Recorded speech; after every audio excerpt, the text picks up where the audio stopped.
is something really, Al, you really wrote an entire report on what you felt was the death of the real estate team. And we're going to unpack this bad boy today because it is, I mean, we spent some time this morning just really going through and laying out the agenda for this call on, and I think we're going to leave some big takeaways as to, for people that have teams, specifically those of you who have teams or maybe you're independent or trying to build a team, and some of the struggles and challenges that we've all faced over the years and years in doing this. And, you know, it doesn't matter whether you're brand, if you're an agent that's getting to that point where you're bringing on agents and starting to build a team, or like you've been sold the dream of building the team, you definitely want to listen to this, and you want to listen twice as hard, because you're what you can't see around the corner is what we've all experienced in a number of different circumstances, whether it's our own teams. Me and John been coaching, teams for years and years that are all doing $1 million, $2 million, $5 million.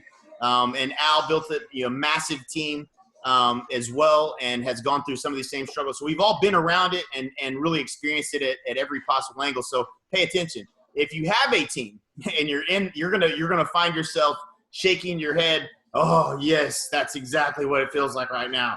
How do I fix that? Right. So I think that there's going to be some good ahas and takeaways, and really, I think we're going to reshape your thinking about what the future of real estate looks like as it relates to teams. And so, Al, I think, telling your story to me is probably the right way to start this. I mean, you went from 9 agents, right, to how many now do you have?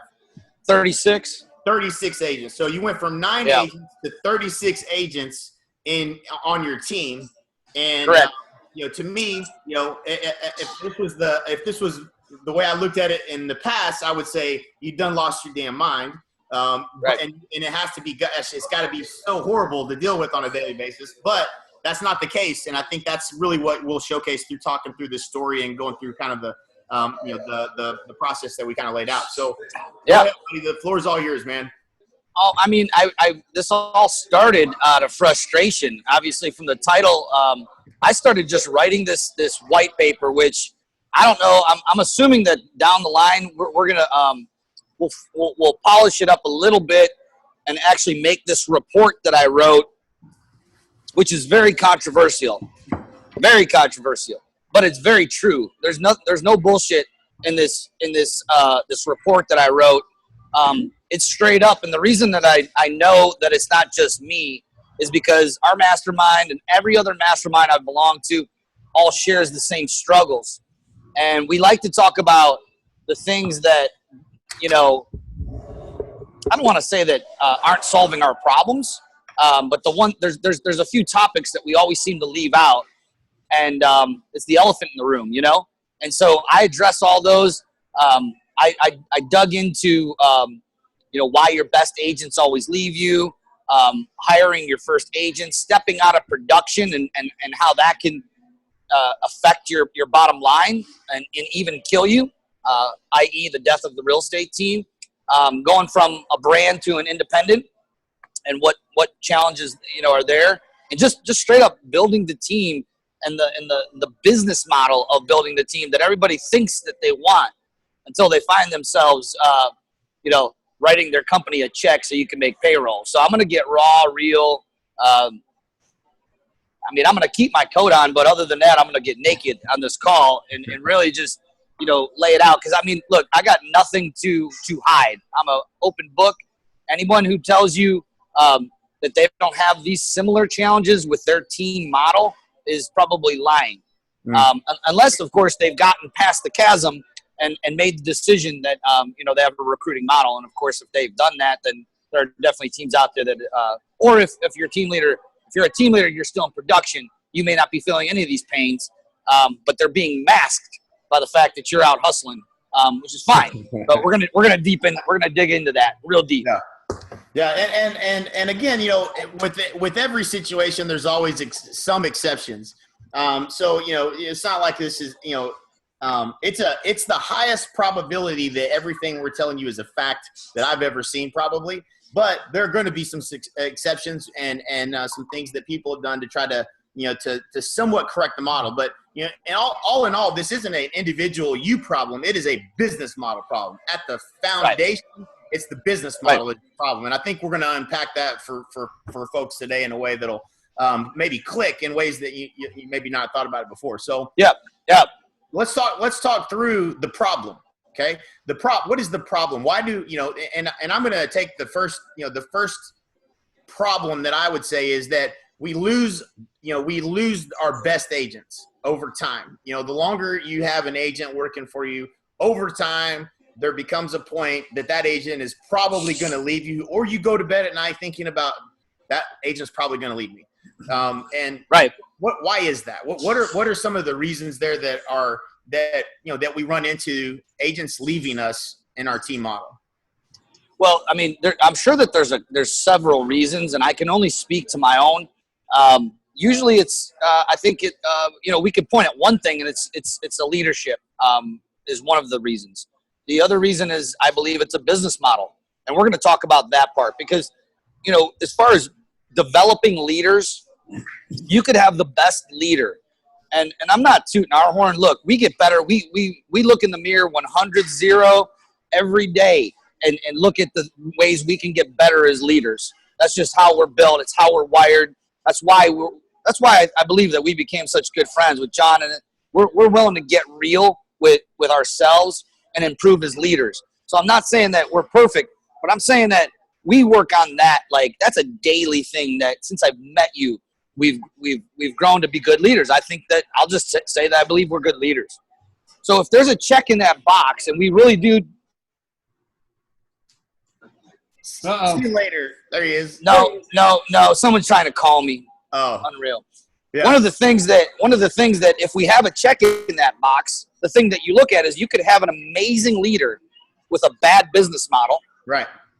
And you could have this attrition. You could lose people. I had my best year. Our team did the revenue on our team with 12 agents. Only 12 agents was $1.6 million in 2016.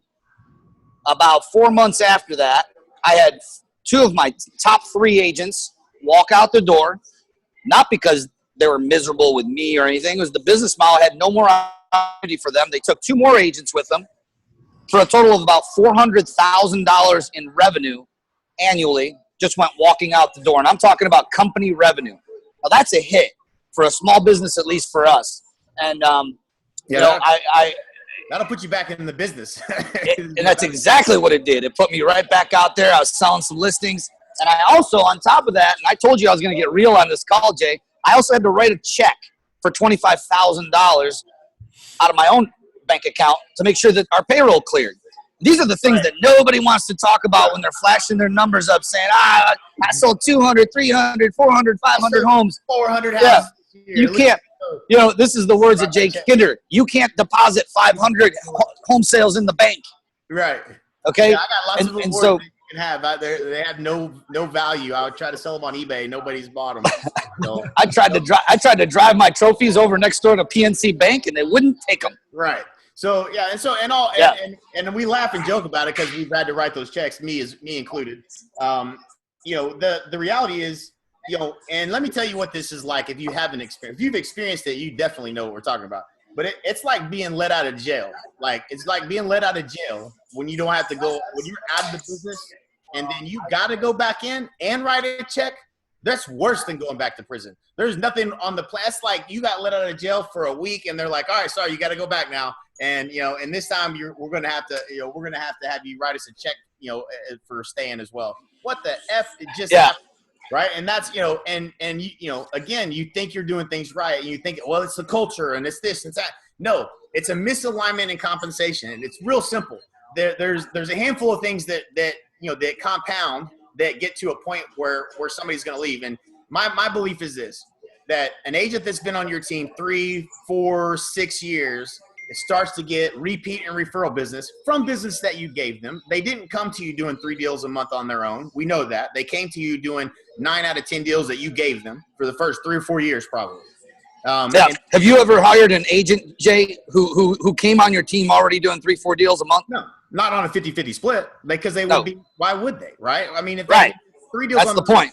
Right, and we tend to not think about this, right? Like we're trying to get our agents to do 3 deals a month. we've never hired an agent that does 3 deals a month. We've only hired agents that we can help get to that. But when they start doing 2 or 3 deals a month on their own, and they're not having to bang the phones and call leads and get the whip cracked on them every day about, the leads that you've been giving them, they start to see that maybe the pasture is greener on the other side. And not to say that it is, because for a lot of agents, it isn't. And like, they have no business going out on their own. And many times you look in the MLS, they go out on their own and they don't do better and they do worse.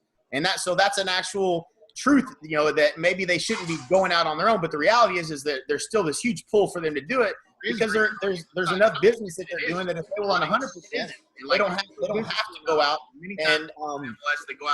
and do their own thing. You know what I'm saying? So why don't we go over some of those reasons why the best agents will always leave you? Right. So they think you said this morning. They think you're getting rich. They think you're sitting back collecting all the Benji. They have no idea what the margins are in the company. Right. They have no opportunity other than sell more houses. You haven't painted a vision for them to be able to accomplish more of their dreams, right? There's no alignment there. What do you want? Okay, right. You want to make 250? Oh, you want to make 300,000? Let's see how many houses you have to sell. Okay, you're gonna have to put 28 buyers in a week in your car in order for you to get to that goal. Like that's one way to get there, but and I think we're going to unpack. Hopefully, we're going to unpack what the real opportunity is at EXP, because I think this is the only place that I've seen that you can execute the way to solve this problem.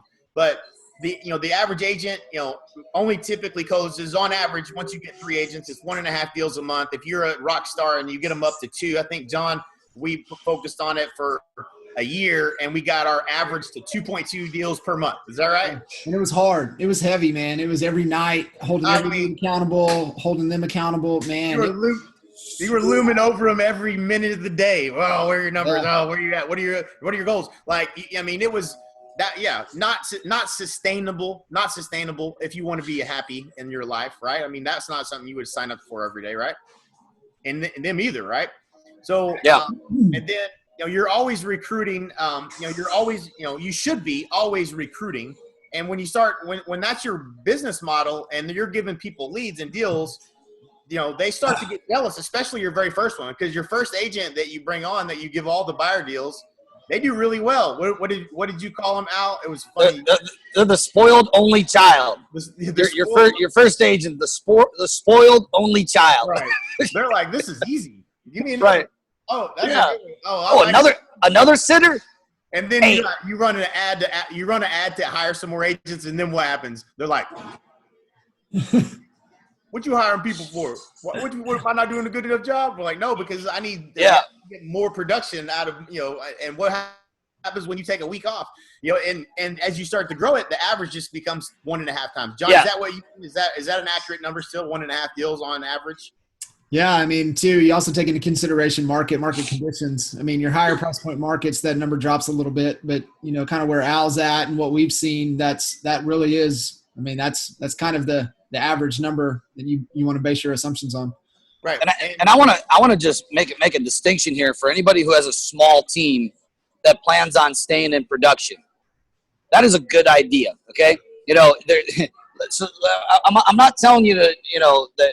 Not to grow a big team if that's really what you want to do. But our goal of this call is just to make you aware, both eyes open, and make sure you know what you're getting into, because it could be a very lucrative business model. There might be people watching right now that have 20, 30, 40 agents on their team and have crossed that chasm and have been able to make it past it. But that's kind of where we're going to go with this. Right. If not, if you're going to step out of the production and run a business like a business, but if you're going to stay in production and have a nice, tight, small team with an assistant and a couple agents, you can be massively profitable, have a great business. That's not what we're talking about when we're talking about this, okay? Because, what we're talking about is being able to scale that team to the next level, if you will. If your goal is to step out of being a productive agent and then just help coach, training, and lead agents in helping them be successful. You're either going to help yourself become a really good real estate agent at a high production, keep a lot of money, by the way, or scale that business. Most people do it for a quality of life, right? Or the hopes of that. Or the hopes of that. And I did it for that reason. I liked listing houses. It was to me, it was like an adrenaline thing. I loved going on listing appointments and walking out with it signed. But when the team started growing organically, because I wasn't recruiting, I had found myself with another responsibility. I had to support these agents. And if you're out hustling as a listing agent, you can't support, more than like a couple agents before they're going to start to need you more, and you're not going to be there because you're out doing what you need to be doing. So that's that catch-22. You either keep it nice and tight, or you got to go big. There's the middle ground is where shit gets scary. Yeah, it's a difficult transition, and this is where we end up coaching a lot of people at this stage. And you want to get the buyers off your plate because god dang, I'm tired of putting buyers in the car. So you're doing well, and you got plenty of listing opportunities, and you could be doing more of that, but you got these buyers that are always at your heels that you're having to show, and show on the weekends and the evenings, and they take away from quality of life. So the thought is, I'm going to get a buyer agent or two, and start building a team. And the reality is that's that you just signed up for a new job, and it's called babysitter. And trainer and sales recruiter, because once you start recruiting, you never want to, go back to having to show houses again. So, if you lose one, you got to be always recruiting, and you have all this other responsibility. Every deal they do, they want you to, help them with in the beginning for sure. And so that there's all that, so you actually don't become more profitable. And because you gave them deals that you would have normally done yourself because you're trying to help them get going and get started, and you didn't want to put buyers in the car in the first place, you're actually giving away half the revenue. So you actually start to be less profitable for a time. And then it starts to, shift over if you get it dialed in. So, and there's one other thing. You're training them to be like baby birds, and they're not able to close an appointment on their own when they're handed everything. That's right. The other, That's a yeah, right. And then you got to tell them, that's like when the dog, you let the dog come in and pee all over the carpet everywhere. And then all of a sudden you expect it to go outside and pee when you open the door. That ain't gonna work. That dog's going to piss everywhere, and it's never going to clean. It's never going to just go outside and train itself. So you're going to be training that dog. How did I know you were going to figure a way out to bring a urine or a feces analogy? It always comes to a bodily fluid with you. It's that or children. That or it's a daycare, right? So but that's the truth, right? So that's a very true thing. Here's the thing: the other thing is you didn't you became a team, and let me tell you what I hope everybody understands this. You might say I'm not a recruiter. I'm not that's my value proposition is what I'm doing for my clients. Bullshit. The minute you hire an agent, you became a recruiting based company. Now you have to have a value proposition for your agents. And if it's just giving them leads, then you're not doing something that's sustainable. That is not a value proposition that works. And you're never going to attract talent, which is what we all want to attract, is talent. You're never going to get talent because they're never going to come work for you to be a buyer agent. And what do we try to do? We try to get them all to work for us as buyer agents and listen. Oh, you got a listing? Well, give that to me. Give it here. Give it over here. Come on. Give me that listing. You can't take that listing. I don't want you to do that shit because then you'll be out going on your own. So we really that's that old model, right? That's that old model. This was not a conscious business model decision. It was out of necessity as we grew, but the compensation isn't in alignment. Hey, I'm going to give you half the money for you to go work the deal. And I want you to be bought into the company's vision and what we're trying to do to be profitable. Let me tell you what they wake up thinking about. They think about themselves and their money. They ain't thinking about the company's money. They are not in alignment with the vision that you have for the company. As much as they might say, okay, yep, okay, all right, yep, I'm with you, I'm on board. The first thing they think about is how am I paying my bills? There's a misalignment in compensation out of the gate. So that's the reasons that agents leave. Okay, so what's and we've talked a little bit, I think, about, going to that first buyer agent and not realizing, you broke down the math earlier, Al, those first buyer agents you bring on, you're given, let's say your operating cost was 25%, right? So go ahead and give that example of what, the difference in cash. Yeah. I mean, this is what, at the time, I remember the day I was talking to John Kitchens, and he did this math for me because I wasn't, he was just looking out for me because we love each other. We're brothers, right? But and he lived it too. And running Jay Kinder team up in Oklahoma. is that when you're in full production, let's say that your operating costs are 25% of, your total, okay? You're operating on 25%, meaning all your fixed monthly costs. If you have rent, if you have employees, the payroll taxes, anything you're spending on lead generation, let's say it equals out to be about 25% of every paycheck that rolls in. What that means is if you do a deal and you're the listing agent, or you even do a buy side and you're the team leader, 75% is left over that goes right to the bottom line. So everybody got that math, right? Now, let's put an agent in place. Buyer's agent, listing agent, doesn't matter. And let's say, typically you pay them a 50% commission. Sometimes some people are doing less. Some are doing more, but let's just call it a 50% commission. Your 25% fixed cost doesn't go anywhere. You just raised your cost by another 50% for a total of 75%, and you only have now 25% hitting the bottom line.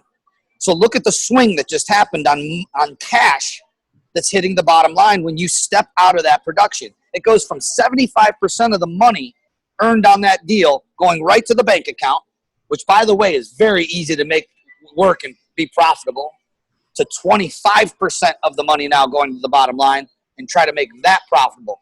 Try to make that profitable in the first quarter. I don't know that I ever have.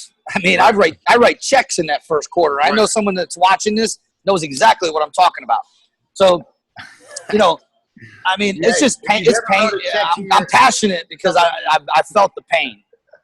Right. And we should make everybody raise their hand if they've had to write a check. Yeah, that's a good point. I think Al, even what you're talking about, one, if they're tracking, two, it's dang hard to keep all of those operating expenses if you're really being truthful to 25%, right? It's a lot for most. So when you really feel the brunt of that 50% or 60% or 70%, that they think that they have to give to keep somebody, then that it all subtracts from the bottom line, and it's that's. Well, what does the Red Book say? What is their model? Is it 30? I think it's 29.2, something like that. Okay. Right? Yeah. Okay. So let's talk about the Red Book. Look, listen. This might piss a few people off, but hey, we're here being real, and I'll tell you what. There's a reason why the Red Book is red, because that is the communist team model right there. I mean, if you ever look at like what communism is, what is it? It's a repressive regime, right? It represses. So like your team members, I mean, I literally was invited by an OP here in my area to come to listen to Jenks. What's his first name? The co-author? David Jenks. He came to speak in the Cleveland area. I went to Middleburg Heights. I watched him, and I listened to his whole thing, and then these words literally came out of his mouth, okay? And he wrote the Red Book with Gary. He said, never let your buyer's agents or your listing agents on your team have a personal relationship beyond doing the deal, and that's it. Those are your relationships. You protect them. Don't let them do that. Don't let them put their name anywhere, brand it anywhere. Like, it's repressive. And they're basically saying that their average commission payout should be about 30%. Now, we've seen, I don't know, you've probably looked at more business models than myself. I know John Kitchens probably has the record for all the badasses that he's coached. How many teams can sustain a 29% commission rate with their top agents who are doing 10 million, 9 million, 11 million? You ain't going to keep them at 29%. There's no damn way. Not talent. Ain't not the kind happening. Of person not the kind of person that you can leave and never come back and worry. You know what I'm saying? Like every day you're going to live in fear. That's it. It's not sustainable. Bottom line, it's not sustainable. And we're talking about now. What we're talking about is stepping out of production. So you put an agent on a listing on listings now. In order to get listings at the pace that you get listings at, it's got to be a rock star. It's got to be an A player. And A players ain't going to hang around for 29% for very long. They're just not. And the risk is especially as they start to get referrals, and this was my experience, was after a while they started getting deals that weren't coming from us, and then we sit down and we say company generated business, agent generated business. Oh, it's 50-50 now. now you did 6 deals, you're doing 6 deals a month, but I'm giving you half and you're getting half. That starts to get questionable as to whether is that fair? Is that now a fair deal, or should there be something different in the model? We're scared to death to try to say, well, how about this? Why don't we give you more money on your business you bring in and you get a higher split? We don't want to say that because you put the numbers into the model and now you're really running thin. And so we're scared to do it. We're scared to train them how to get listings. But let me tell you this. This is the other thing. Most of the same people that not the ones that get to 6 deals a month doing 3 on their own and 3 you give them, but I'm talking about the ones that only do 1.5. None of these people are the same people that you would invite to your house to hang out with on the weekends, right? They're just not. Not the ones that are stuck at 1.5 deals a month because they ain't like us. They ain't like none of us. So, but how do you shift your business model to be able to work with people that you would want to hang out with on the weekends, the people that hustle like you hustle, that learn like you learn, that grow like you grow?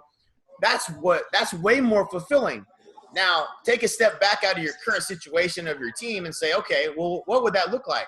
I would be teaching them. What would you be teaching that person if it worked in your business model? Well, I'd be teaching them everything I know. I'd be teaching them how to list. I'd be coaching them. I'd be coaching them. I'd be leading and coaching them. I'd be saying, hey, you list that house, your name damn well better go on that sign. Right. We got to help build your brand, right? Yeah, build your brand. And I mean, that's what we started shifting to a couple of years ago with our team. Is to like get your name on. I've been saying that for 6-7 years. Get your name on the sign. Get your name on the sign, because I just didn't feel right about not saying don't put your name on the sign, because I would want my name. I remember the first year I got my real estate license, Century 21, didn't know what the hell I was doing. Someone just told me I should call expired listings, so I did it. Turned out I got like half a dozen listings. I didn't even have that many listings. And I started having people that knew me through social networks and whatever come up to me in 99 and 2000 and say, man, I'm seeing your signs. You must be doing good. That's called branding. And in the communist red book regime, they don't want you doing any branding if you're if you're a team member. In fact, one of the OPs in my market even tells people, if you listen to this is a true statement. I swear to God. He says this: if you don't mind losing your identity for a couple years, you can jump on my team. Are you fucking kidding me right now? I'm not. I can't even make this up.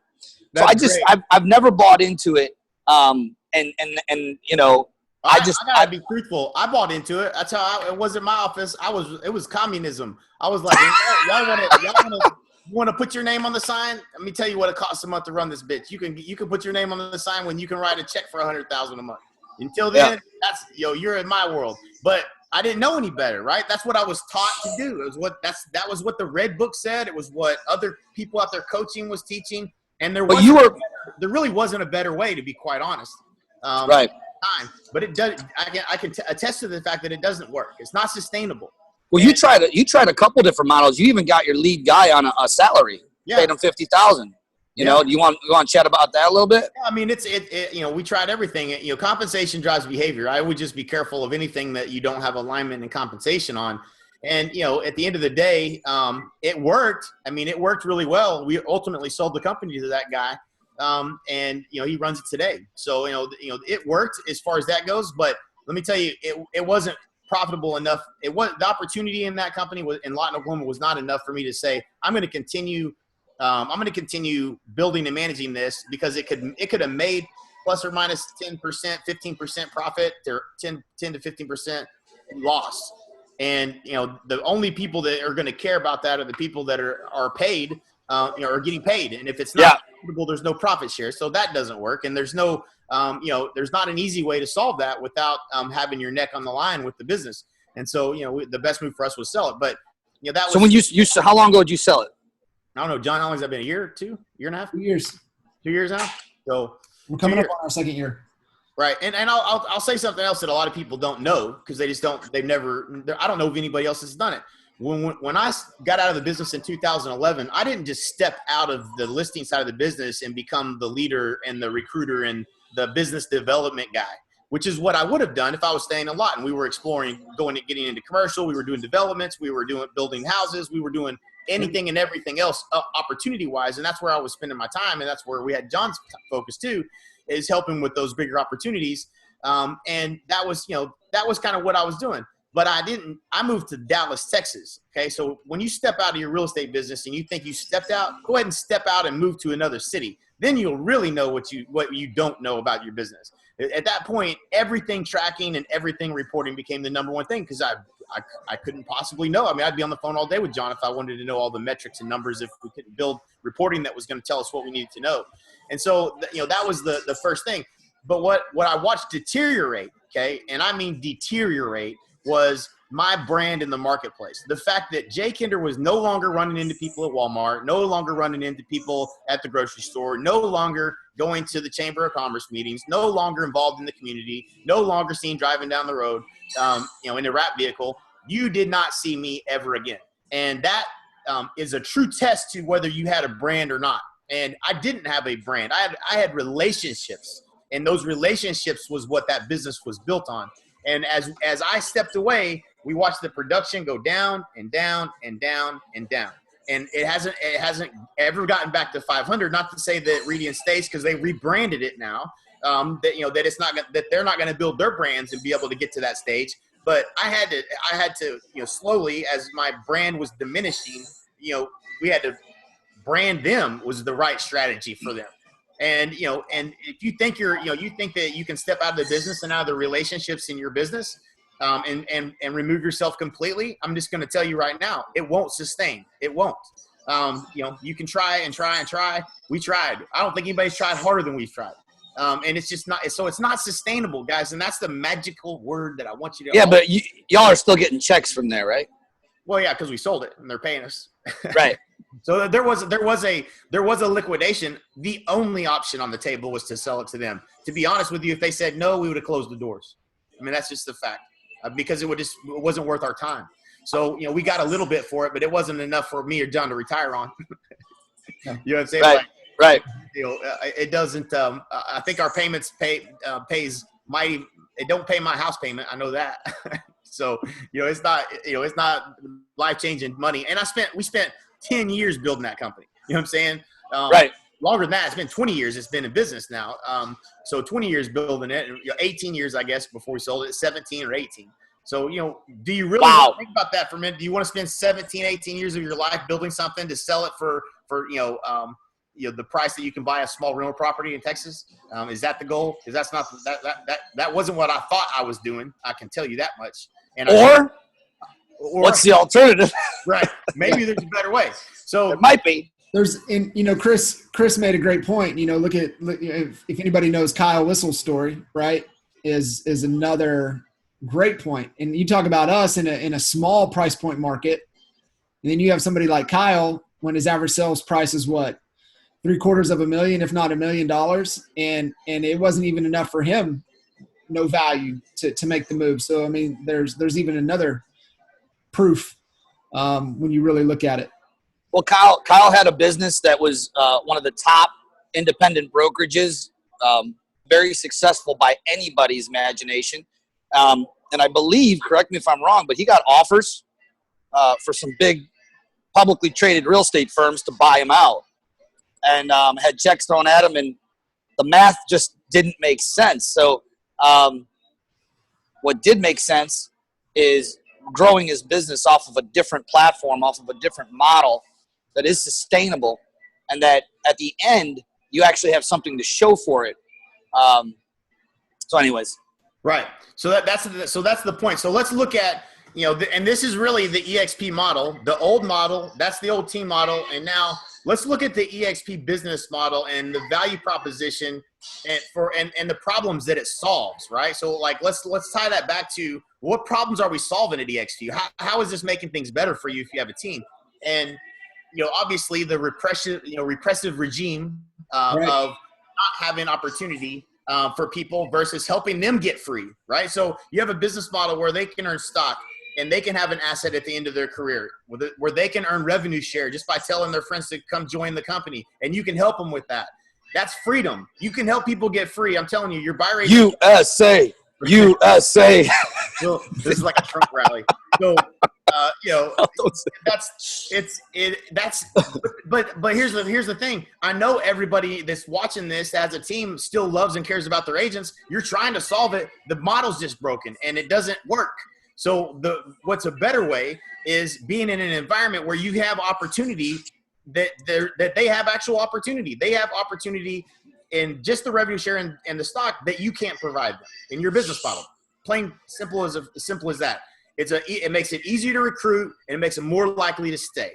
Okay, that is 9 agents that you had before Al to 36. Okay, easier to recruit, makes them want to stay. So hopefully that you get it. I just want to make a quick point here. Right. When I joined EXP, I had 9 agents. That was after my group of girls that I love. They're my sisters to this day. I'll see them tomorrow actually at Rock and Restock. Still love them to this day. Great relationship. I had 9 agents. There's a reason why I only had 9 to 12 agents is because I wasn't recruiting. I didn't have a great model to recruit to, and I didn't like chasing. The only difference, we were talking about this morning. I didn't get any younger. I didn't get any smarter. I didn't take some magic pill, and I certainly didn't get any better looking. In fact, I got more gray in the beard. But we went from 9 to 36 agents in 11 months, and it's all by attraction. It's attraction, not chasing. And I think that this is the biggest reason we wanted to share this story on here was because the one thing that did change was the business model. And it didn't change just for me as a broker. It changed the game for my agents. That's the biggest thing I got to emphasize. If it doesn't work for the agents, it don't matter how good it is for the broker or for the team leader. If it doesn't give the opportunity, an equal opportunity for growth, well then you're gonna be on that treadmill. You're gonna be on the hamster wheel. You're gonna be losing them as fast as they're coming in, and that's kind of our point. That is the whole point. So, the thing that we've identified, and I just want to recap for everybody in case you kind of missed it and just kind of connect the dots, or if you're just tuning in, is that the number one fundamental flaw that we've seen in masterminding over the last 7 years and working with agents across the country for even longer is that there has always been a lid on their opportunity. And it's what Jay was sharing with everybody just a few moments ago, a little bit earlier in the call, is that when they get to that about 3 years with you, anywhere from 3 to 5 years with you, more of their business is coming from word of mouth and referral. And all of a sudden they start doing the math and they're like, shit, I could do half the number of deals and make more money, be a lot happier. That's when they start looking at other opportunities. So I just want to recap for everybody. That has been the number one constraint in the team model that we've identified over the last 8, 9, 10 years by really running hard with the traditional team model. So I just want to connect that. And Al nailed it just then. It's that their belief that they don't have any additional opportunity. And that's where the model comes in. So you can remove that belief of theirs. Yeah. And second of all, you ain't even, the talent that you've been able to currently attract is somewhat limited in the fact that you were able to get them in the first place. So, that you had to catch emerging talent, somebody, or you had to help, you had to create, you had to lead them to a point that, you had to train them, that you got somebody that's raw talent that was untrained and you had to train them up.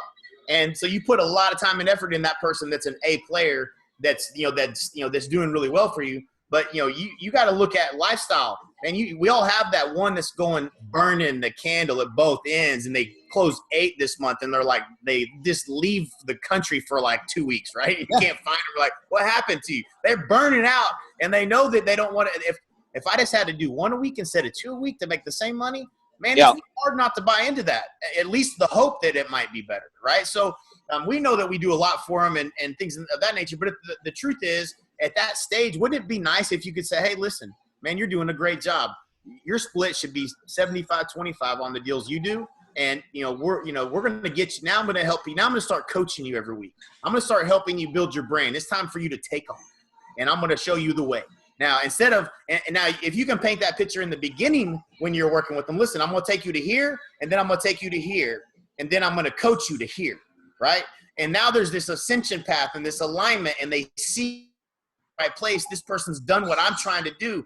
I'm gonna come under your wings for a period of time, and then I'm gonna move on. Some people will never leave underneath your wing. They'll fly with you till you die. They're ride or die. They don't want to be bigger than that. That's fine. Those people can stay, but you have a place for people to ascend and want to get to. for the ones that do. That's a big difference in this business model where you have revenue share that you still win and you can still help them build and help them build passive income, and you both win. It is pure alignment. And I'm telling you, want to talk about fulfillment, Al, the reason that you weren't recruiting wasn't because you couldn't recruit, and it might have been somewhat because you didn't want to recruit, but I think at the heart of the whole reason you weren't recruiting was because you knew it wasn't good for people. It wasn't what was best for them, and you wanted to find something better for them. Like that was, it sucks to bring someone on and know that you can only listen. You're going to slave on, break these rocks every day. Here's your job. Here's your hammer. You can try to make it real sexy, but that's it. Call leads. That's what I got for you. That was our business model. We weren't teaching people to do the same thing we did to be successful. We were teaching them to do the shit we never wanted to do, which is bang out cold calls to leads. And now let me tell you what else changes in this model. And this is where I was the most wrong. Okay. Where I was the most wrong in the business model on teams. And we learned this just as we ascended in the type of agents we recruited to the brokerage in the last 3 years as we tested partner, is the splits. Obviously you have the ability to recruit agents on higher splits. You get agents that do deals on their own. Now what I thought was that, well, you're going to want us to do transaction coordination. You're going to want us to manage and put your deals in the MLS. You're going to want us to manage the files and do all that stuff. You're not going to want to, and you shouldn't do that stuff because it's $10 an hour work. Why would you not want us to do that? Let me tell you something. Talent says, give me that shit and let me do it. That's what talent says. They don't want you managing their shit. They want it just like I don't want somebody managing my stuff. I want to handle it myself. Let me get somebody. I'll hire someone. I'll delegate it. I don't want you to do that for me. Give me 75%. Give me a little higher split. That's what I want. Let me spend that money the way I want to. That's what talent says. So I thought all these years, that they got so much value out of that. When we surveyed our agents and asked them, they were like, no, I can do that. I can handle that. They want to manage it. They'd rather have the money and the ability to invest their dollars into whatever they want to do, whether it's a full-time hire, which a lot of them need. First, they need a full-time hire before they need transaction management, and they need somebody to manage putting listings on MLS, which we're not even, those agents aren't even doing. Most agents aren't even doing that. They're just doing buyer deals. Yeah, you're really giving them transaction. But you know where this comes from, Jay? It comes from the fact that like when we started growing our business, one of the first hires we made was an assistant to get the transaction stuff off our plate. Right. You're 100% right. Okay, like I mean, it's coming from our own personal experience, and it's coming from a good place because we want them to be able to do as good as us, and that's why we're offering them that assistance. Right, but we didn't hire a full-time transaction coordinator first. We hired a catch-all, right? That person's job was everything I didn't like doing, and that included a lot of shit that you don't have transaction coordination doing. Set my appointment for me. Hey, manage this file for me. Hey, put these photos on the MLS for me. Like you had somebody that did all the stuff you didn't like doing. It wasn't just transaction management, and that's why the talent will say, listen, you don't need that. So we have these teams and we're like, well, we have all this, we have these people here anyways. Well, let's do that service for them. I'm telling you, you're going to lower your costs as you grow these agents. You're going to, instead of duplication,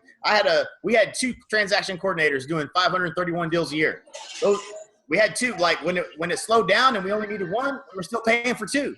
And you're always dealing with this. You got more labor dollar than you really need in the worst months of the year, and you can't fire them and then retrain them every year. So you've got this bloated budget that that again is always pushing pressure on the bottom line. So that's that. So here's what I would say to kind of wrap this up. To be able to work with people that you want to work with on a daily basis, add value to their lives, create an opportunity that didn't exist before in your business, and be able to talk to people that you've never been able to talk to recruit to your team or to recruit into EXP. You've opened the gates to work with a whole different class of people that you never could have really talked to before, in all honesty.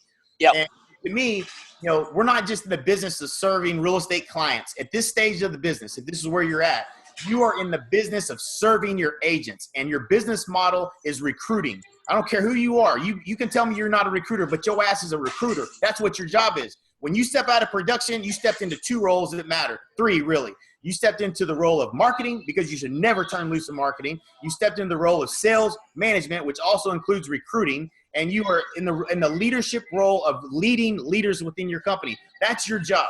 And you step out of any one of those boxes and your business isn't sustainable. And if you hire someone for any one of those 3 roles and let them own it, you better get the right hire, because it's likely not going to be, it's not going to be as good as you doing it. So there's that huge risk of trying to step further away from some of those key roles and leaving some of those key people. So that's at the end of the day, that's it. You have a value proposition now that can attract talent at EXP that you don't have where you currently are. And, you're building an asset. At the end of the day, these are all the reasons why it's for your agent. But the reason that, we didn't just move to EXP because we knew revenue share was going to be phenomenal for us, which it has been. We knew that the stock was a great thing. We knew this was a great company. We knew this was the right platform. We did it because we knew it's what's best for the agent. If it wasn't best for the agent, it doesn't work. We've learned that lesson. So, yeah. If you're a team leader and you're listening to this right now, you need to make sure that the value is visible. Make sure that the value of the revenue share is visible. Make sure that they know that this is another opportunity. Because I'll tell you this, what Gary Keller did nail was that only one pillar of income, doesn't cut it, because the only way to make more money is to sell more houses. They nailed it with they're doing it off of profit share. Well, the only other company who's nailed it better is us at EXP, because there's no more opportunity. You're not going to be able to have the opportunity of bringing agents on at a rate that we're bringing them on at EXP. Plus, the profit share is not. It's like translucent. You don't know whether it's even going to be there on a month-to-month, even if you have 15, 20, 30, 40 agents. It's not even real. It's not real opportunity. I think that the lesson I'm saying is make sure that your folks are engaged. Our job is to make sure that, we brought them here. I tell my agents this all the time. I say, look, we did not join this company because of the technology. We did not join this company because it was a cloud brokerage. We got an office. The training, it's pretty good, but I don't think that was the reason why we joined the company, because the compensation to the agents in alignment with the company. They nailed the compensation. And when you nail that compensation alignment, it takes care of itself. You attract, not chase. You can attract good people versus chase them down. Right now, I'm sitting at this Coastal Taco, and there's a young lady that's sitting right over there, and we're about to have a meeting. And guess what that meeting's about? EXP. Tacos. And it's not going to be about tacos. I just had 4 tacos, and they were delicious.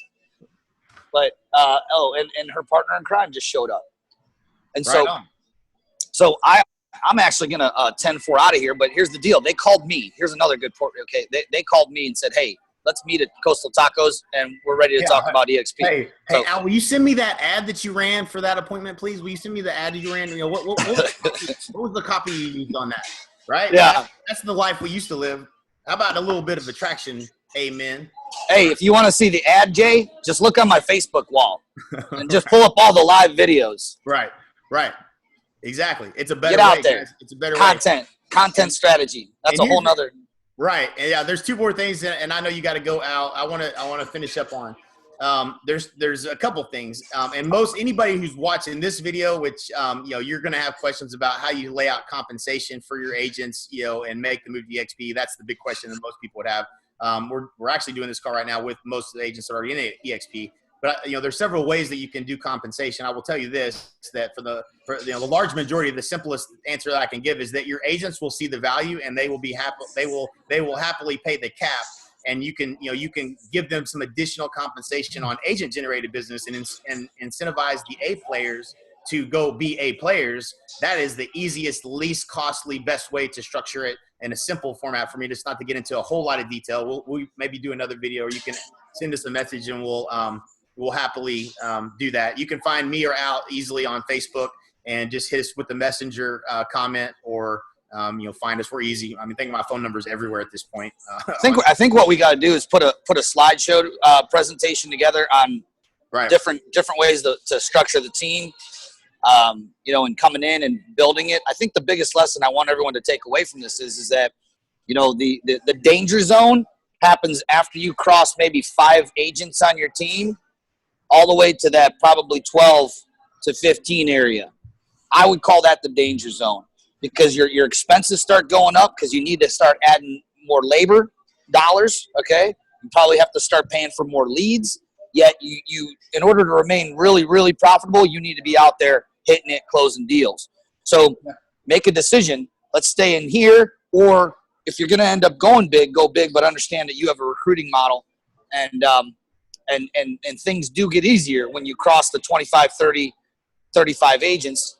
I'm not suggesting that to anybody. This kind of happened. The way I look at my team is my team serves a purpose.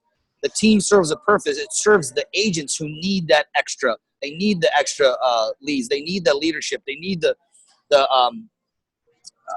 springboard, right? Like they need a springboard. They like the camaraderie. I mean, it serves a purpose in the market, right? And that's what the team does, right? And they need that energy. They need that accountability. Yeah. They need that until they get to a point where they don't, and that's right. Them are not at the point where they don't need that at this stage, right? But it serves a purpose to ramp people up. You know, and I believe the future measurement of success under this new model is the success of the agents that you are moving up in the system as opposed to holding back in the system. Right. Like the thing that excites me is how much more fulfilling is your day when you get to celebrate the move to somebody going to a full cap agent at EXP. How much more fulfilling is that every day waking up knowing you're changing their lives, but you're changing their lives in a way that we all win together, not you go out, graduate, and go leave off and go somewhere else. And it doesn't take you to the poorhouse when that happens. Right. That's because you're always worried about the money. You can never truly celebrate the success that they're having. You say it begrudgingly as they're leaving you. But it's not congruent, man. You got to see that. And so for the last thing I'll say, if you're not at EXP today, and the bullshit story that is being sold to you is how to sell more houses. That's what's being sold to you, is how do you sell more houses? Go sell more houses. Go sell more houses. It's not artificial intelligence doesn't fix the model. 100% commission doesn't fix the model. Working harder every day doesn't fix the model. Having an amazing culture like we thought it was 10 times in a row doesn't fix the model. You mean Kells ain't gonna put more money in my pocket? No, and putting your head in the sand doesn't fix the model either. So pay attention. Hopefully this was in your face enough. And again, I'm not talking to those of you who joined us. I'm talking to those of you who may be watching this that are watching this video after we've done it. And I think we're also broadcasting live on Facebook. But that is what you have to understand is that none of the stuff that's out there today fixes the model. EXP fixes the model. It gives you the right platform to build what you want to build and to move to the stage of your career that you want to get to if you're building a big team or if you're an independent brokerage even. So hopefully we made that clear, man. I don't know if we did or not, but we gave it a hell of a try. So John, what is there anything we haven't touched on or any? Yeah, I think two things. One that really stood out. And Al, I was talking with Joel yesterday about this. I was like, man, I said the progression that you have to get excited about is how do you move quarter half cappers to icons, right? Mm. That's got to be your measurement. That's baby. How fast am I moving half cappers to icons? And that's what you want to develop, right? That's the training, everything that you want to do. And I was like, Joel, you want to be known as the guy that has moved more half cappers to icons than anybody in the EXP organization. And it lit him up, right? He got it. And then I think the other threat that you were talking about, Al, is, within the compensation that a lot of people get tripped up on is what is the compensation that you're paying yourself, right? And that's definitely something that we can help with. Because as you pull yourself out of production, you've got to make sure that your compensation's in alignment or it will mess everything up as well. So just another key of an awareness there to what you're paying yourself. I think if that's your metric, you're going to leave a legacy. That's what you're going to build. You're going to build a legacy. I just believe that. Right. So, yeah. Awesome, man. Great stuff. You'll be looked at as an icon. Icon, baby. Sure. Icon living. I appreciate you guys. Thank you guys both so much for jumping on and really being expert mentors and helping everybody out today. And, for all of you guys that are on the call or listening to the recording, make sure you please share some love and then also share any of your big takeaways. We'll get this call pulled down and repost it into the Honey Badger and Fast Forward movement. Like I said, I really appreciate you guys. Anybody listening, if you really feel like, man, I would love to be an expert mentor and add value to the group, hit me up, and we would love to get you into the lineup and get you on the show. Love it. Great Sweet. job, John. Awesome. Later. Thanks, Appreciate fellas. you, Al. Thank you, Jay. Thanks, John. See you, brother. See you at the top. Later, man.